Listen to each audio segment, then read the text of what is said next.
nous avons Babacar Ba du Forum du Justiciable. Parce que ce combat, il le porte depuis Mathusalem. Par rapport à la situation entre le Sénégal et le FMI. Certains ont parlé de crise, d'autres ont parlé de froid. Donc, comme on est dans l'univers médiatico-financier, on va retenir un peu ce qu'on a à retenir par rapport à ça.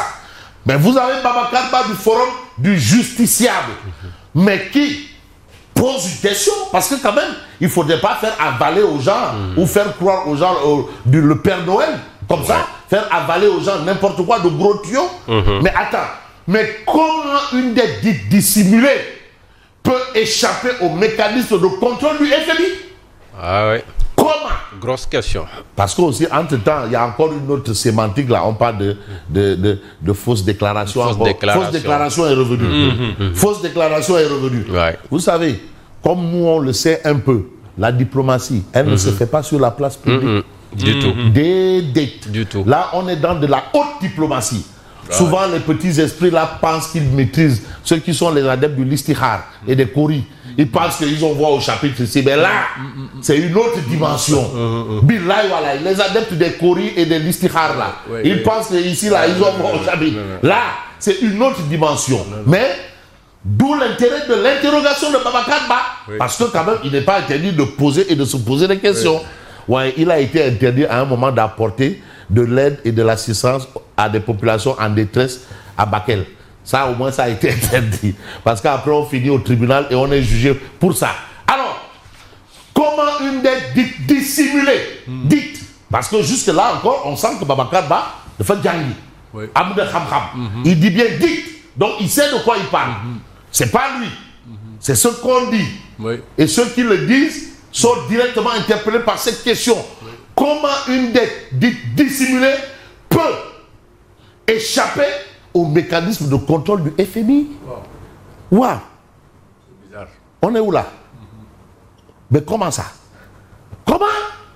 Alors, si on sait que leurs experts, les experts du FMI, exercent un contrôle rigoureux sur les finances des pays membres à travers un processus de surveillance économique. C'est le bien fondé même du FMI. Parce que le FMI a un grand rôle. Allez-y demander, par exemple, aux Ghanéens, c'est quoi les institutions de Bretton Woods. Demandez à Abdou Diouf, c'est quoi les institutions de Bretton Woods. Il en sait beaucoup, beaucoup trop ça. Voilà. Il en sait beaucoup trop, il en a même souffert. Attention. Ah oui. Plus que n'importe quel autre chef de la Sénégalais. Ah oui, il en a souffert. Qui a souffert véritablement. Ah oui, il en a souffert. Malheureusement, il nous est apparu à sa dernière élection en campagne en disant que non, on va récolter les fruits. Mais il tenait un légume. Donc, il parlait de fruits et il tenait un légume. Bon, j'espère que ce n'était pas un navet. Nous on avait quand même. Malheureusement. Et du coup, comme les gens aiment bien apprendre des consultants étrangers, ils comprennent que dans nos cultures là, vraiment, on ne croit que ce qu'on voit. On est des gros symptômes. C'était un navet. Alors, Nadio. Alors, et en plus un Nadio. Comment une dette dite dissimulée peut échapper au mécanisme de contrôle du FMI? Voilà la situation. Aujourd'hui, quand même, Babacar Ba fait comme tu dirais, mais poser un autre débat. Maintenant, on doit comprendre comment est-ce que le FMI peut être aussi mais perméable que ça. Parce que quand même le FMI, c'est le FMI. FMI, c'est pas, je veux dire, c'est pas l'ASC Mbotipom. Non, c'est pas l'ASC Mbotipom. C'est pas l'ASC Mbotipom. C'est pas l'ASC Dabel. C'est pas l'ASC Ngalam ou encore ASC Chosan. Ailleurs, on parle de dette cachée. C'est le FMI, c'est à l'instigation même du FMI. Qui dirige les enquêtes, qui détecte la dette cachée. Et eux, ils détectent ceux qui ne l'ont pas vu. Mozambique, Congo, Brazzaville, partout. Non, là, partout ailleurs, où on parle de dette cachée. Il n'y a que ici où c'est le gouvernement même. Mais il y a certains qui soutiennent que c'est la dette parapublique. Qui n'a pas été reportée, mais cette dette est là. Mais c'est pas de l'argent une dette qu'on a contractée et qu'on a entre guillemets mangé. Mais c'est la dette parapublique. Oui. C'est ça qui a été. Non, mais jusque là. Donc c'est ça qui n'a pas connu une vraie déclaration. Qui n'a pas été peut-être prise en compte dans le rapport qui a été envoyé au FMI pour Donc dans ce cas, c'est tout le système. Assemblée nationale, Cour des comptes, Trésor public, FMI, gouvernement, BCAO. banque BCAO, BCAO local, BCAO sous-régional, et quoi encore? Tout le monde, même les citoyens. Il y a différentes théories autour de ça. Même les ONG, là, les ONG, Forum Civil, LEC Africa, tous, sociétés civiles, tous ces gens-là. Et même ceux qui ont pratiqué ça, l'acte, eux aussi, ils se sont trompés. Bien sûr. Bon, tout le monde coupable. En tout cas, comment une dette? Mais quand même, c'est le FMI. Ce n'est pas, je vous dis, ce n'est pas l'ASC de Nyongolor. Encore moins l'ASC de Makakoulibanta. Moi, ce que je ne comprends pas, au Sénégal, il y a tellement d'experts en sciences éco, en économie, en finance, tellement. Mais moi, j'en vois pas qui soutiennent la thèse. Aucun n'a soutenu cette thèse. Alors, où sont les Ibrahim Sall là, ancien ministre du plan? Peut-être que le FMI les a convaincus. Bon, on attend la suite parce que jusque-là, il y a une phrase qui apparaît. Oui. Fausse déclaration. Comment fausse déclaration? À qui appartient cette fausse déclaration? Parce que fausse déclaration, on a un borom. Oui. Hein? Oui. Fausse déclarée. Oui. En tout cas, on attend de voir la suite parce que le débat ne fait que commencer. Là, moi, c'est Sénégal. Les gens ont amené ici Cheikhou Sharifou pour dire que Kiwali ou le. Tu sais, le Sénégal. Billaïga, il dit Sénégal. Non, les gens ont amené Cheikhou Sharifou, reçu par le président de la République. Et on lui a déroulé le tapis. On lui a déroulé le tapis au palais de la République. En direct RTS, là-bas au stade, plein comme un œuf. Mon Dieu. Mais ils avaient oublié que c'est au Sénégal. Mais quelqu'un dit, mais les enfants qui sont dans le Dara de Taïba Niassène là, ils font mieux que lui. Mieux que ce petit-là. Oui, vraiment. Vraiment. Ils ont amené et finalement, c'est le Sénégal. Au pays de Kounkan. Il arrive qu'un peuple se trompe. Allahu Akbar. En tout cas, on reste avec Tribune. Sous l'initiative du comité de résistance, grande marche pour la libération de Farba Ngom. Ah oui, vous savez, Gorgui nous a toujours appris, hein, le plus diplômé du Caire au Cap et de Dakar à Mogadiscio. Hein, nous a toujours appris que les procès politiques se gagnent dans l'opinion. C'est Gorgui. C'est vrai qu'il y a les cours et tribunaux, mais il y a l'opinion. Peut-être qu'eux, ils considèrent qu'en fait, c'est un procès politique. Grande marche pour la libération de Farba Ngom. Marche pour dénoncer la cherté de l'électricité. Mais Nyolank électrocute le régime.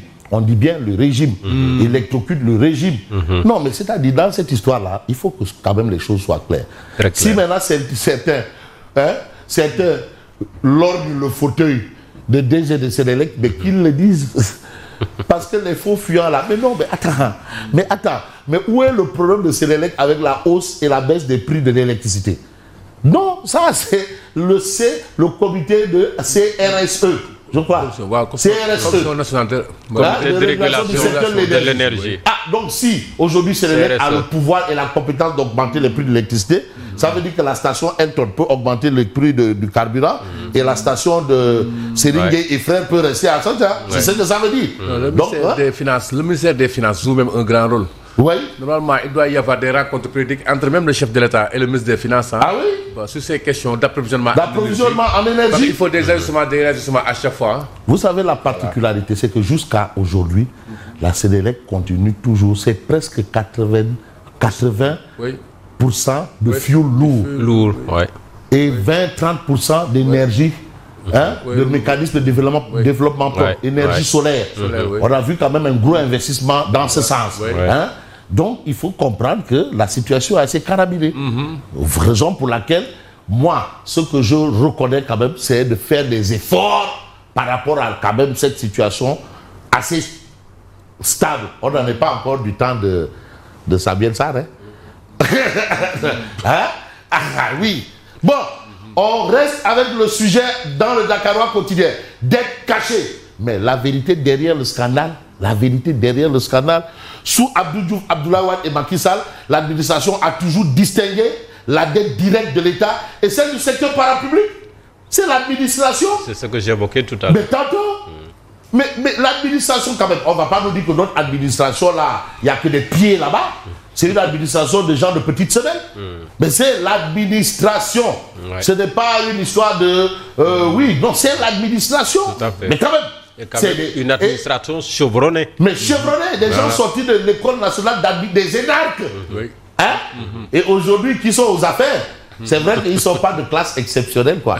Comme Cheikh Bétiotoun, comme Ousmane Tanodien, comme Moustapha Dias. Ils le seront. Mais quand ils sont arrivés en haut, ils sont de classe exceptionnelle de fait. Voilà, de fait. De fait, voilà, on va accepter ça comme tout ça. Tout à fait. Voilà. On va accepter. On le leur concède. Voilà, on le leur concède, mais ils ne sont pas de classe exceptionnelle.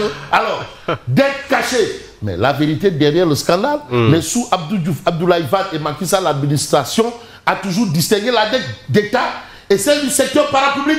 Ça, c'est une réalité. Pourquoi maintenant l'administration n'a pas compris ça? Qu'est-ce qui se passe? Et en plus de cela, comment le FMI, avec tous les mécanismes là, mais comment le FMI n'a pas pu détecter cela? Qui envoie ici régulièrement des missions de contrôle. Mais attends, finalement, qui veut prendre les enfants du bon Dieu pour des canards sauvages dans cette histoire? En tout cas, marche de Lyon rencontre la cherté de l'électricité, mais la rue défie le tandem. La rue défie le tandem. Voilà, ça c'est une information qu'on a, bien entendu, dans le quotidien Le Dakarois, mais dans l'Obs, vous avez Borom FMI, un des Borom FMI. Assemblée annuelle du FMI à Washington, interview exclusive avec Edouard Gemaël. Alors, le FMI est en train de faire une révision interne de ce qui s'est passé. Ah bon? Mais je pensais que c'était déjà qu'ils avaient délibéré. Donc, ils n'ont pas encore délibéré. Ils n'ont pas encore délibéré. Mais cette histoire de oui, ils reconnaissent là, ça sort d'où? Ça sort de quel chapeau? De toute façon, le FMI, quand il se prononce, c'est à travers un communiqué formellement. Clair, pas dans des déclarations. Voilà, pas à travers des déclarations. Voilà. C'est ça. Donc le FMI, il faut ajouter cela. Donc le FMI, c'est pas une histoire de marché Ngelo, ou encore de marché Waranga, non. ou encore de marché Tilen, ou encore de quel marché? Marché Colomba. Non, marché Zeng. Le FMI, c'est du sérieux, c'est à travers un communiqué. Et d'ailleurs, une administration sérieuse, elle est... L'administration écrite. C'est la hiérarchie. Sérieuse. Oui. L'administration est écrite, la hiérarchie est orale. Voilà. De toutes les façons, on attend l'arbitre. Et vous avez ici, il y a aussi un travail externe par des experts indépendants qui sont en train de voir ce qui s'est passé, comment ça s'est passé et comment inviter un cas similaire dans le futur. Mais en attendant de voir le futur, vous avez Abidou Ad, qui est de la cellule analyse et prospective de l'APR. Au PDS, c'était la cellule initiative et stratégique. Là, maintenant, on a cellule analyse et prospective. Contrairement à la vaste entreprise de manipulation actuelle, mais le fonds ne peut ni confirmer ni infirmer. C'est pas le rôle du FMI. Benen son de cloche. C'est un grand diplomate de formation, Abidou Ad. Donc le fonds n'a pas cette mission, n'a pas cette prérogative. Vous avez aussi mise en accusation de Macky Sall, mais une face de mauvais goût, une faute morale. Ça, c'est ce que relève bien entendu Abidou Ad. Mais on va peut-être évoluer avec un autre journal qui parle d'une autre actualité. Attention, association de malfaiteurs vole la nuit en réunion avec usage de moyens roulants. Voici l'impressionnant butin du gang Mécano. Ce sont des jeunes mécaniciens qui écumaient. Voilà. Comment le gang composé de jeunes mécaniciens a dépouillé Adiagne de ces 30 millions en pleine circulation. À la police, d'autres victimes se sont signalées et ont clairement identifié les mis en cause ainsi que la moto. Ça, c'est un fait. Présentement, le bilan provisoire du butin au préjudice de leurs victimes se décline comme suit. 30 millions de francs, un chèque de 1 320 000 francs, un chèque de 10 millions, 3-4 grises de véhicules européens, une attestation dite de iPhone 15 Pro Max, 2 millions de francs CFA, carnet chéquier, documents administratifs, documents syndicats, permis de conduire 4 grises. Voilà un peu le butin. Une arme à feu. Une arme à feu de marque Taurus. Waouh. Carte import-export, carte GAB, un iPhone 16, la somme de 1 million et quelques. Donc tout ça, c'est le butin. Le butin impressionnant. Attention. Donc vraiment, soyez prudents. Et l'État est indiqué parce que c'est l'État qui a la responsabilité de la sécurité des personnes et des biens. Et c'est bien que la police mette la main sur ce gang-là. Donc la police est vraiment dans son bon rôle. Tcharoy 44, les non-dits d'un massacre. Ça, c'est ce qu'on a dans Source A ce matin. Mais ce matin, vous avez aussi le journal Les Échos qui nous dit en visite à la Médina. Barthélemy fait les éloges de Macky. À un moment, il faisait même les éloges de Wade. Le président Macky Sall est un grand homme, un homme d'État. Partout où je vais, on me dit que Macky Sall nous manque. Ça, c'est Barth qui le dit. Manifestation contre la cherté de l'électricité, Nyon-Lank brûle la Sénélec et sa direction. Ça, c'est le journal Les Échos. Échos favorable ou pas. On va voir Omar Diakité quand même, qui nous fait le point par rapport à quoi? Non au coup d'État. Bon, qu'est-ce qui se passe? Madagascar et pays similaires reculés. Ce qui s'est peut-être passé à Madagascar. Alors vous avez ici un bureau de vote Vive la démocratie. Certains ne sont pas pour les coups d'État, ne sont pour la démocratie. Et je crois que c'est le Sénégal. Nous préférons savourer les fruits du vote. Nous ne voulons pas des bruits de bottes. Parce que ce qui s'est passé à Madagascar rappelle une récente actualité dans la sous-région. Voilà. Pour dire que ce n'est pas seulement l'apanage peut-être du cercle CEDEAO, mais ailleurs également, c'est bien possible. Donc voilà un peu l'inspiration de Oumar Diakité, dit Odia. Je vous dis merci et à lundi. Mais Fabrice Nguema, merci beaucoup et à lundi. Mais rendez-vous d'abord dimanche demain pour toute la vérité. Ah oui. On peut avoir une idée? Mais bien entendu, nous avons eu le plaisir de recevoir un expert en management du crédit. Mohamed Sambou, il s'appelle. Je ne sais pas si on peut avoir la bande d'annonce déjà qui est prête. De toutes les façons, on a une... L'actualité FMI oblige. Ah oui, parce que quand même, il faudrait bien qu'on comprenne, qu'on comprenne, pardon, on comprenne. Il faut toujours aller dans les méandres, dans les coins et recoins, essayer de sculpter, essayer d'explorer les voies et moyens dans toute chose par rapport à une actualité. De toutes les façons, c'est lui qui est notre invité, il s'appelle Mohamed Sambou. C'est vrai qu'il dirige une plateforme, parce que les gens sont plus dans les plateformes politiques. Ils ne sont plus dans les histoires de mouvements et de partis politiques, mais de plateformes. Parce qu'il faut aller au-delà des, comme on dirait, au-delà des idéaux politiques maintenant. C'est ça maintenant la nouvelle dynamique au Sénégal. Aller au-delà des idéaux. En tout cas, l'idéologie politique, ce n'est plus une affaire au Sénégal. C'est maintenant des groupes et plateformes. Donc, malgré tout, il est quand même quelqu'un qui s'intéresse un peu à cette actualité qui fait un peu les choux gras de la presse de nos jours. Donc, malheureusement, on n'a pas la bande-annonce à l'instant. Moi, je pourrais dire merci et je vous dis rendez-vous lundi. Lundi prochain, Fabrice Nguema, merci beaucoup. Dans un instant, l'actualité.